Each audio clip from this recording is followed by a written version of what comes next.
오늘 말씀을 읽겠습니다. 다들 열왕기하 5장을 펴시기 바랍니다.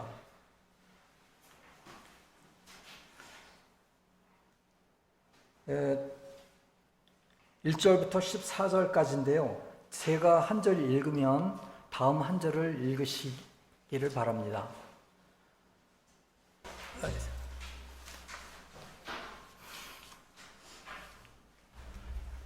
계시록 해설 475번의 18항입니다.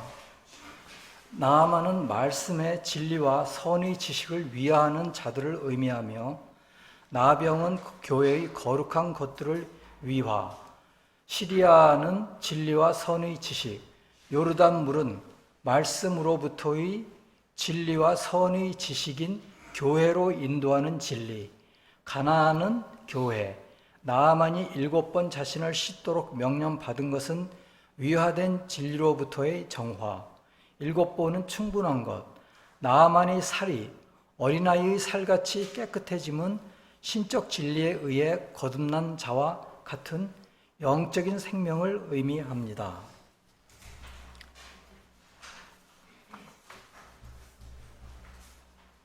이 나아만의 이야기는 주님께서 누가복음에서도 말씀하셨습니다.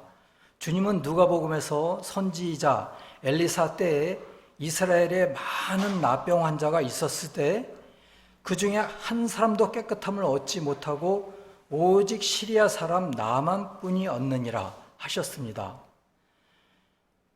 오늘은 나아만에 대해 알아보고자 합니다. 선지자 엘리사 시대에 기원전 50년경 아람 왕 하닷 2세가 통치하던 시기의 군대 장관 나아만의 이야기입니다. 나아만이 요단강 물에 7번 몸을 담갔다가 문둥병이 나은 이야기의 의미를 나누도록 하겠습니다. 나아만은 육체적으로도 나음을 입은 것이 아니라 영적으로도 나음을 입은 것입니다. 나아만의 이야기는 큰 의미가 있다고 생각합니다. 나아만은 나병이 나았을 뿐만 아니라 하나님을 인정하고 섬기게 되었습니다. 그 생각과 그 신앙이 달라지게 된 것입니다. 람문 신에게 제사 지내던 그에게 하나님만이 유일한 구원자이심을 알게 하시기 위하여 주님은 고쳐주셨습니다. 오늘은 저희가 시공을 초월하는 이야기를 하고자 합니다. 이게 무슨 얘기냐면은 주님께서 850년 전에 그 나아만의 이야기를 하셨습니다. 그리고 오늘에 있어서는 또 새로운 우리에게 말씀을 주셨죠. 그런 이유는 요한복음 16장 12절에 말씀하시기를 내가 아직도 너희에게 이를 것이 많으나 지금은 너희가 감당하지 못하리라. 그러므로 주님은 나아만이 그 나음을 입었을 때 그 이후에 850년 후에 이야기를 또 나아만의 이야기를 하시면서 나아만만이 하나님에 의해서 고침을 받았다 이렇게 얘기를 하는 것입니다. 그것뿐만이 아니고 사실은 1700년이 지난 후에 또 우리에게 새로운 말씀을 주셨습니다. 그것은 주님이 우리가 이제는 감당할 만한 때가 왔다 해서 또 우리에게 그런 말씀을 주신 것입니다. 그래서 우리는 새로운 교회, 새 교회가 도래될 수밖에 없는 그런 시점인 것입니다. 그럼 오늘의 이야기를 그림을 보면서 다시 짚어보겠습니다. 나아만은 아람 왕의 군대 장관이었습니다. 나아만은 많은 전투에서 승리하여 왕에게 높은 신망을 얻었습니다. 잠깐만. 그러나 그의 피부에서 문둥병을 발견하였습니다. 여기에서 보면은 얼굴에 이렇게 하얀 것들이 있죠.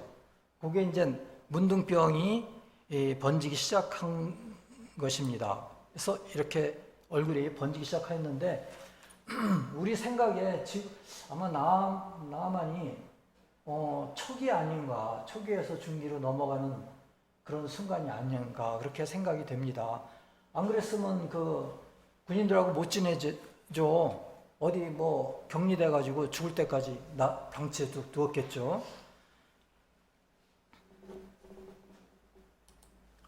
그래서 근데 여기가 아람 왕국입니다. 오른쪽이 아람 왕국이고 왼쪽이 이스라엘 왕국입니다. 이렇게 가까이 있었습니다. 그리고 가운데에 요단강이 흐르고 있었죠.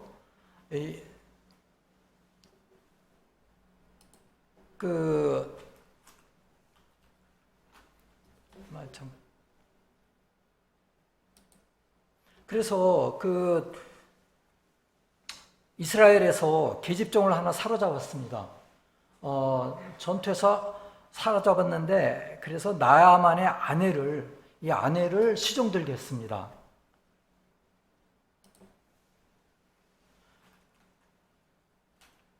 그런데 이 시종 들게 했는데 그때 이 여종이 여주인에게 말을 했습니다. 우리 주인이 사마리아에 계신 선지자 앞에 계셨으면 좋겠나이다. 그가 그 나병을 고치리이다 하였습니다. 나아만이 왕에게 간청하여 이스라엘 왕에게 편지 써주기를 간청하였습니다. 그래서 아람 왕은 이스라엘 왕에게 그의 신하 나아만의 병을 고쳐주시기를 간청하는 편지를 예물과 함께 보냈습니다. 여기 본문에 보면 예물이 어마어마하죠. 진짜 아끼는 장관이었습니다. 그런데 이스라엘 왕은 이제 내가 하나님이냐, 나한테 시비 거는 것이냐 하면서 화를 내며 옷을 찢었습니다. 엘리사는 왕이 옷을 찢었다는 이야기를 듣고 나아만을 보내달라고 하였습니다.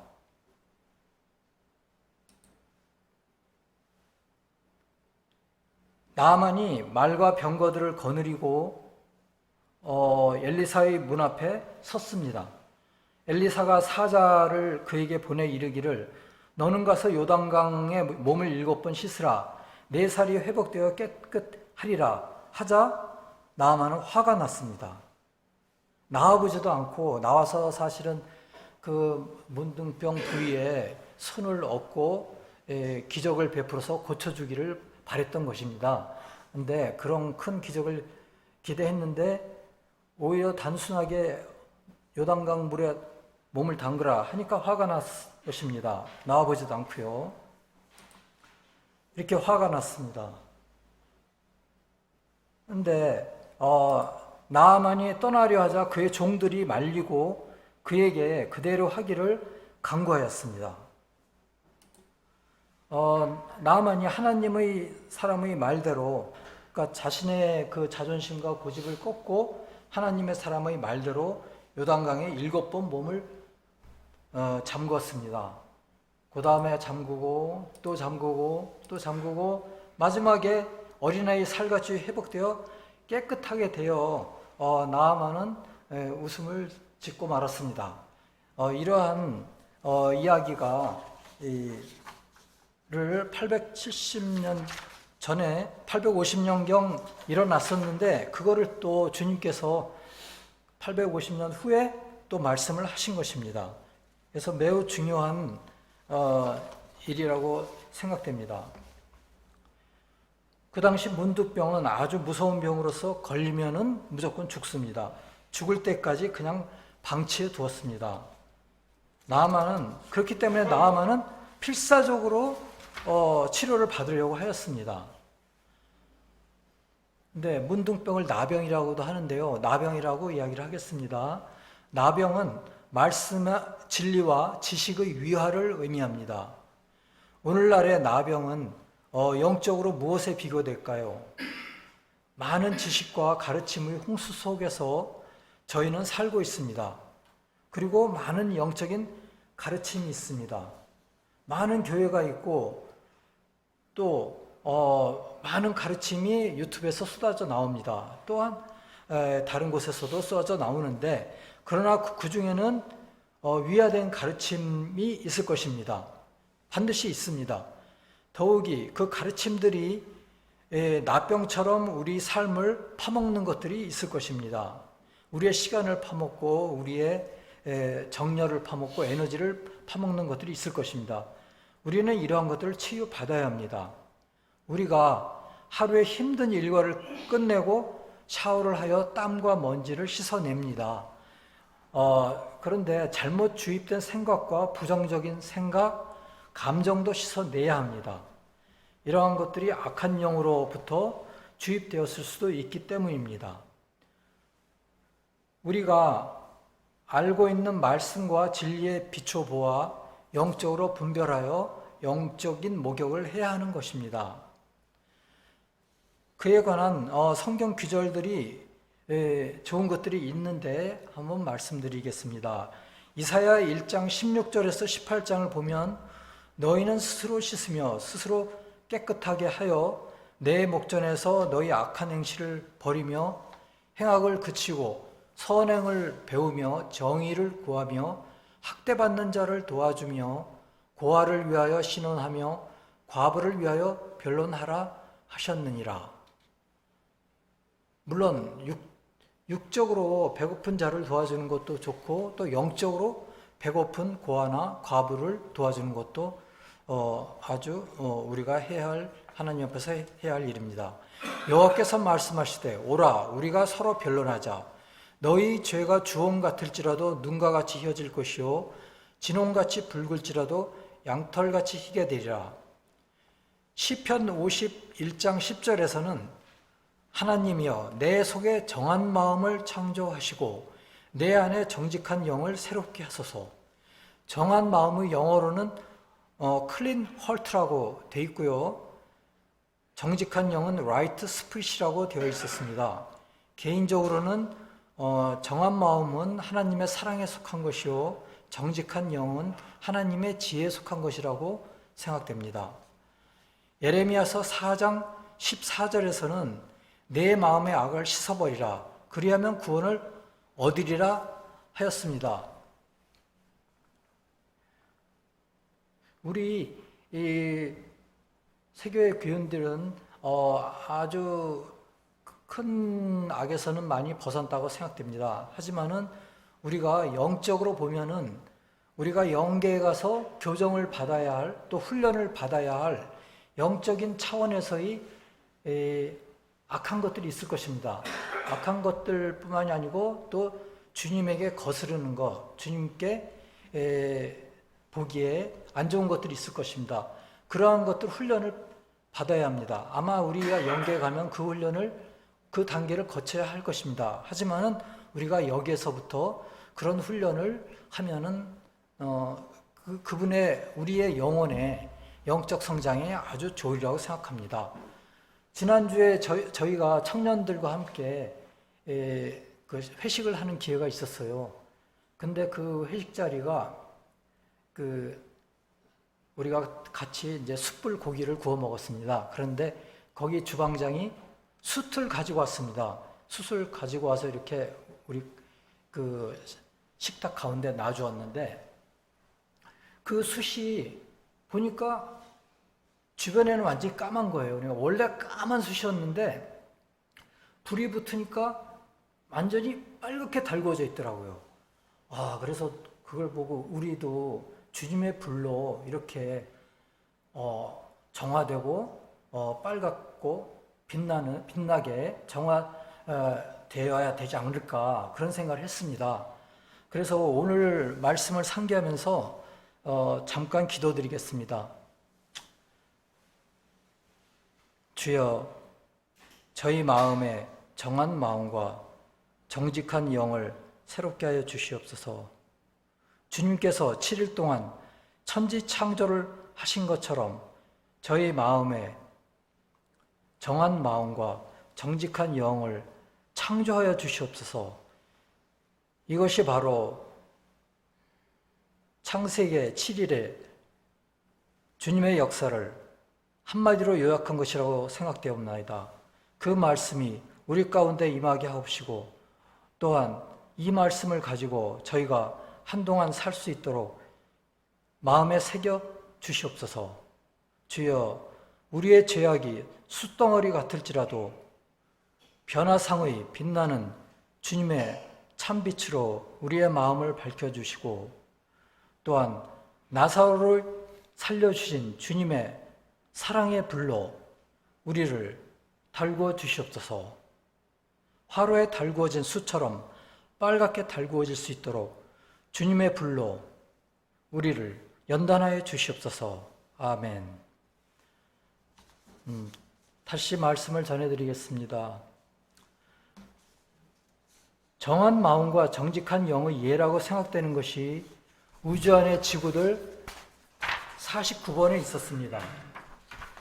스웨덴보리님은 목성에서 온 영들과 이야기를 하였는데, 목성에서는 남의 물건을 탐내는 사람이 없고 남의 소유를 바라는 일이 없고 목성인들의 마음에 들어간 일이 전혀 없으며 부정한 방법으로 그런 것들을 얻는 일은 더욱더 없으며 강탈이나 약탈하는 일은 결코 없다고 했습니다. 그런 일들은 사람의 본 바탕을 거스르는 범죄로 여기며 두려운 일로 여긴다고 했습니다. 스웨덴보리가 지구에는 전쟁과 약탈, 살인이 있다고 이야기하자 어땠을까요? 목성인들은 돌아서서 들으려고 하지도 않았다고 합니다. 아예 외면하고 귀를 막아버린 것 같습니다. 이는 태고 교인들과 같다고 생각됩니다. 사실 우리는 인간은 워낙 악하고 약하고 또 덫에 걸리기 쉽고 중독되기 쉽습니다. 그래서 전쟁, 약탈, 살인 이런 말만 들어도 시험에 들 수가 있습니다. 아무리 설교에 나오는 말이라도 이 말만 들어도 시험에 들 수가 있습니다. 그래서 그런 거 아닐까요? 그래서 목성인들은 아예 스웨덴보리에서 돌아서 버렸습니다. 그리고 귀를 막아버렸습니다. 이런 정도입니다. 그래서 우리는 항상 이 모든 곳에서 들려오는 그 용어에 대해서 우리가 목성인들의 이러한 귀를 막아버리는 이러한 태도를 본받고 마음에 두어야만 하겠습니다. 나아만이 요단강에 7번 몸을 담그는 것은 뭐와 같을까요? 우리로서는 현재로서는 마치 침례 같습니다. 그런데 침례로 몸을 씻는다 해도 우리 영혼으로부터 악을 제거하지는 않습니다. 예레미야 2장 22절에서 말씀하시기를 주 여호와의 말씀이니라 네가 잿물로 스스로 씻으며 네가 많은 비누를 쓸지라도 네 죄악이 내 앞에 그대로 있느니라 하셨습니다. 내면의 악은 회개에 의해서만 씻겨질 수 있습니다. 세례에서 사용되는 물은 무엇을 상징할까요? 진리를 상징합니다. 신명기 32장 2절에서 보면 내 교훈은 비처럼 내리고 내 말은 이슬처럼 맺히나니 연한 풀 위의 가는 비 같고 채소 위의 단비 같도다 하셨습니다. 또한 주님은 요한복음 4장 13, 14절에서 예수께서 대답하여 이르시되 이 물을 마시는 자마다 다시 목마르려니와 내가 주는 물을 마시는 자는 영원히 목마르지 아니하리니 내가 주는 물은 그 속에서 영생하도록 솟아나는 샘물이 되리라 하셨습니다. 우리는 진리에 우리의 몸을 담그고 우리의 삶을 바꿔야 합니다. 이것이 회개입니다. 회개의 단계는 이제 몇 단계가 있죠. 그것을 요약해서 말씀드린다면은 우선 말씀이나 성문서로 무엇이 선과 악인지를 알아야 합니다. 그리고 그런 것이 닥쳤을 때 이것은 주님께 반대되는 악이므로 이것은 하지 말아야 하겠다 하고 물리치는 것입니다. 그리고 중요한 것은 그러할 때 내 스스로 하는 것 같이 하지만은 주님의 도움을 구해야 합니다. 그럴 때 나아만이 나병을 치료받은 것처럼 치료받을 수 있는 것입니다. 그런데 여기에서는 저는 한 가지 더 붙이고 싶습니다. 우리가 내 삶이 바뀌어졌는지 수시로 확인을 해보아야 합니다. 물론 이제 내 마음의 영적인 그 수준에서 제가 조금 전에 지적했던 그런 면도 과연 바뀌어졌는지 확인을 해봐야 합니다. 이랬을 때 우리가 그런 영적인 훈련을 넘어갈 수가 있는 것입니다. 그래서 요즘에 버킷리스트라는 말이 있죠. 나는 해외여행을 가겠다. 그리고 아이슬란드에 가서 오로라를 반드시 보고야 말겠다. 등등의 그 버킷리스트가 있습니다. 하지만은 저는 이제 영적인 버킷리스트를 여러분들이 마음속에 가지셨으면 좋을 것 같습니다. 영적인 버킷리스트는 뭐냐면은 내가 이 생애 동안에 요면은 고치겠다. 또 내가 이러한 영적인 악은 고치겠다. 그리고 그것을 또 고쳐졌는지 또 점검해보고 그것이 습관이 되면은 우리는 영적인 훈련을 감면받을 수가 있겠죠. 이러한 버킷리스트를 그 영적인 버킷리스트를 여러분 안에 만들어 놓고 이 생애를 끝마치기 전에 그거를 실행하고 또한 훈련하고 습관화돼서 하면은 우리에게 아마 그 아이슬란드에서 오로라를 보는 것보다도 우리가 마지막에 영적인 오로라를 보게 되는 주님의 영광스러운 그러한 주님의 하나님의 나라의 한 분깃을 체험할 수 있게 될 것입니다. 주님이 우리를 벌 주시기 전에 벌 주시기 전에 회개하라 이렇게 얘기할 수가 있습니다. 그런데 그게 위협적으로 들립니다. 그런데 이걸 헬라어로 보면은 메타노이아입니다. 우리는 회개라고 번역이 되어 있는데 메타노이아인데 이것은 너의 마음을 바꾸어라 라는 말입니다. 경고하는 말이라기보다는 격려하는 말입니다. 회개하라 하나님 나라가 가까웠느니라 는 사실은 당신의 마음을 바꾸십시오. 하나님 나라가 가까이 왔습니다. 가 더 가까운 의미입니다. 지옥의 공포는 영원한 저주의 공포입니다. 사람의 마음을 회개로 이끌지 않고 가짜 회개로 이끕니다. 그러니까 가짜 회개가 있습니다. 통안이나 깊은 회안으로 이끈다 하더라도 그것이 가짜 회개일 수가 있습니다. 가짜 회개로 이끌 수 있습니다. 이러한 공포로는 사람의 마음과 영혼을 변경하지는 못합니다. 하나님의 섭리 139번에서 말하기를 공포는 자유와 이성과 합리성을 빼앗고 내면을 닫아버립니다. 그래서 거의 생각을 하지 않게 됩니다. 라는 말이 있습니다. 잘 우리가 상고해 보아야 하겠습니다. 그렇다면 성경에서 참된 회개의 모습이 묘사되어 있는 부분이 있을까요? 어디일까요? 그래서 주님은 누가복음 15장에서 탕자의 비유에서 그 아들이 그의 삶이 비참하다는 것을 깨달았을 때 회개하였다고 하였습니다. 파티와 유흥으로 탕진하고 있었는데 그 자신의 모습을 어느 순간에 깨달았습니다. 그 순간에 마음을 바꾸고 아버지에게 돌아왔습니다.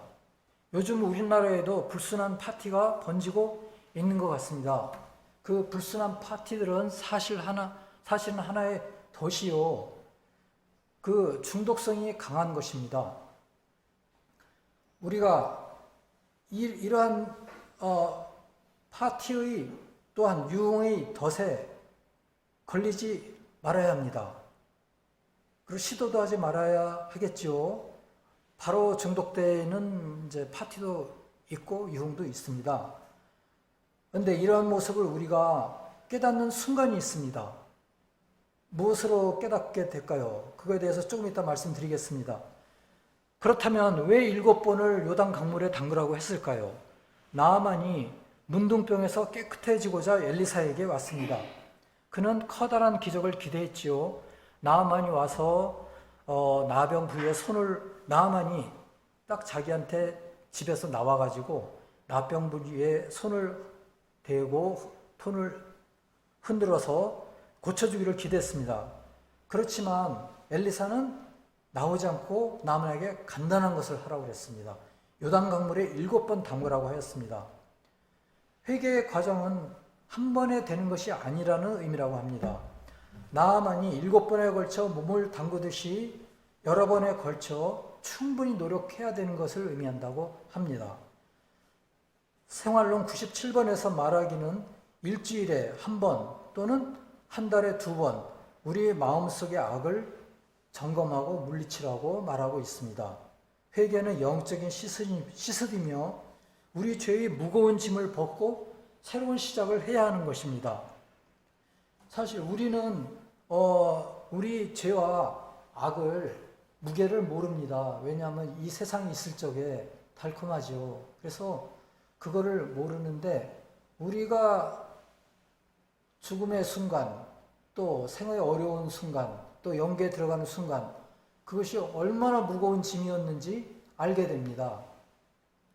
즉 물속에서는 그 양동이의 물이 무게가 느껴지지 않습니다. 하지만 물 밖에 나와서 양동이의 물을 들어보십시오.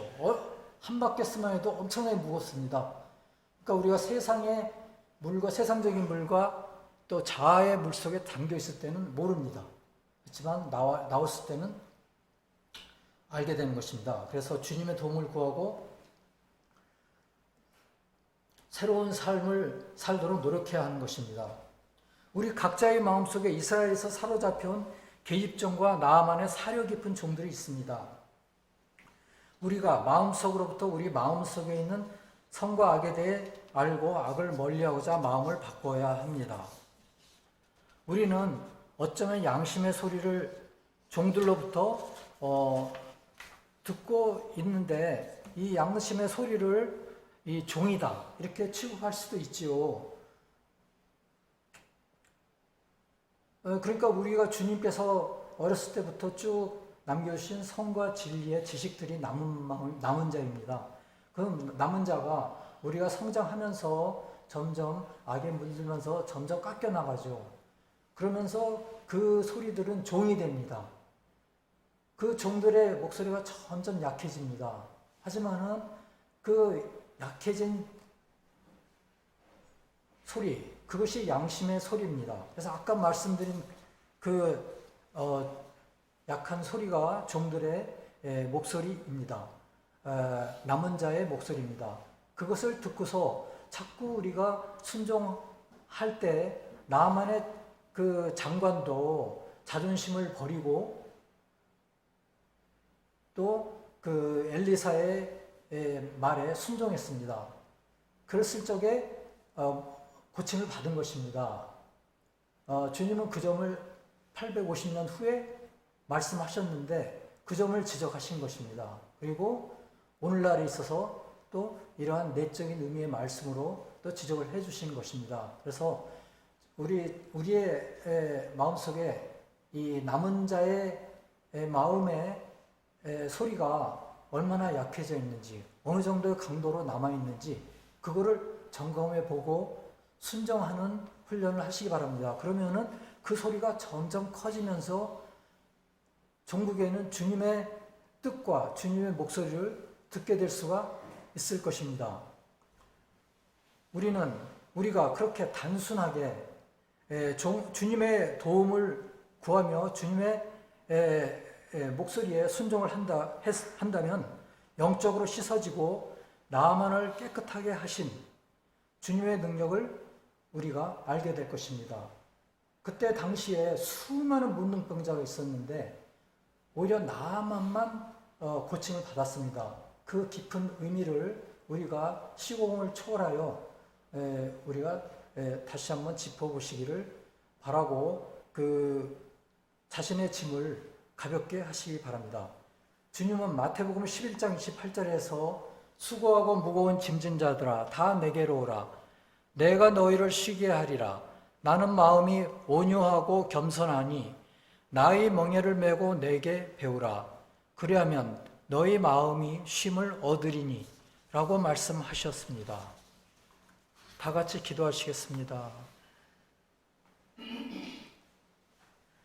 주여, 오늘 저희가 어떻게 하면 각자가 가지고 있는 나병을 심하거나 약하거나 영적으로 낮거나 높거나 하는 나병을 극복하고 정한 마음과 정직한 영을 받을 수 있는지 살펴봤습니다. 저희에게 이러한 마음을 창조하여 주시옵소서.